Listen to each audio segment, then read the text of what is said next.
Hey everyone, and welcome to Rubin's Mind Lab, where we break down the latest research into what it really means. Ever wonder if science is paying attention to everyone, or if some voices are being left out? This new study dives into just that, looking at who is being represented in psychology research. So, what is the big question here? The researchers wanted to know if psychology, especially the part that studies how we think, feel, and act in social situations, is actually talking about people with disabilities. They looked at some of the top psychology journals and examined thousands of articles published over several years. Think of it like this. Imagine you are reading a bunch of books about human behavior. This study was asking how often do these books mention or talk about people with disabilities? And when they do, are they really focusing on disability as a topic or just mentioning it in passing? To figure this out, the researchers did something pretty clever. They grabbed a huge number of articles from 3 major psychology journals. Then, they used computers to scan all those articles, looking for specific words related to disability. They had a big list of terms like disability, impairment, chronic illness, you name it. This was like an initial filter to catch anything that even hinted at disability. But they didn't stop there because a word like impairment can be used in different ways. Real people then went back and read the articles that were flagged by the computer. They made sure the word disability was actually being used in a context related to disability, and not just as part of a medical diagnosis name, or in some other unrelated way. It was a careful process to make sure they were accurately counting. After all that screening, they ended up with a number of articles that actually mentioned disability. Now came the really interesting part. How were they talking about disability? What was the main point of mentioning it? Here is the punchline. Out of thousands of articles, only a small percentage actually used any words related to disability. We're talking about less than 10%.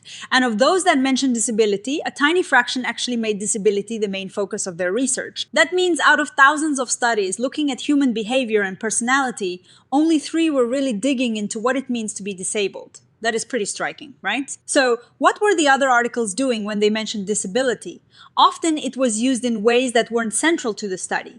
For example, disability might be mentioned in the methods section, maybe as part of a hypothetical scenario in an experiment, or it might be tossed into a hypothesis, as just one of many things that could happen, like saying unemployment, divorce, or disability can affect life satisfaction. It is mentioned but not explored in depth. And here is a big one. Often disability was mentioned in passing, almost like an example of something negative, or to illustrate a point about stigma. It was used as an example of a stigmatized group, or as something that limits your freedom. The researchers found that disability was frequently used in a way that framed it as a deficit or something that elicits pity, rather than as a social identity or a significant aspect of human experience. What does this all mean?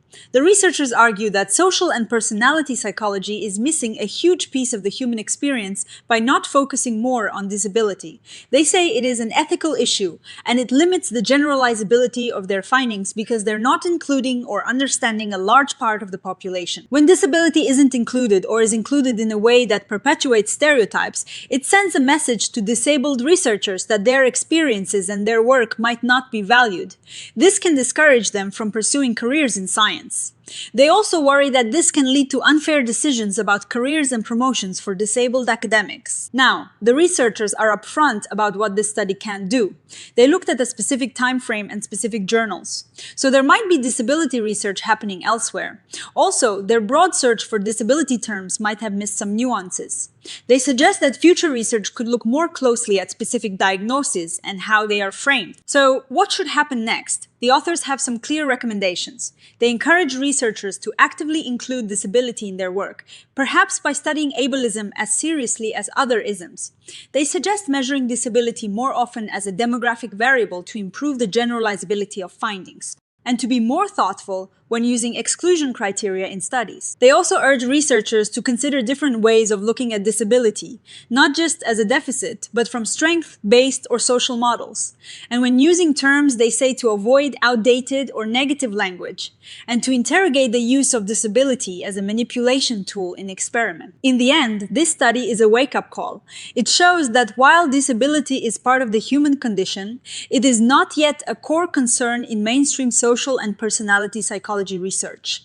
The hope is that this research will encourage more intentional and thoughtful inclusion of disability, making the science stronger and the field more equitable for everyone. My take on this is that it is a really important piece of work. It highlights a blind spot in a field that is all about understanding people. The fact that only 3 studies out of thousands actually focused on disability is pretty wild. It makes you wonder if the research we see truly reflects the diversity of human experience. The limitations are fair. Science is always building on itself, and this is a crucial step. But the recommendations are spot on. Simple things like measuring disability more often, designing accessible studies, and being mindful of language can make a huge difference. I think this study opens the door for more research that explores the unique perspectives and experiences of people with disabilities and how that can enrich our understanding of psychology as a whole. What do you all think? Does this study surprise you? Let me know in the comments below, and if you found this breakdown helpful, please give this video a thumbs up and subscribe to Rubin's Mind Lab for more science explained simply. See you next time.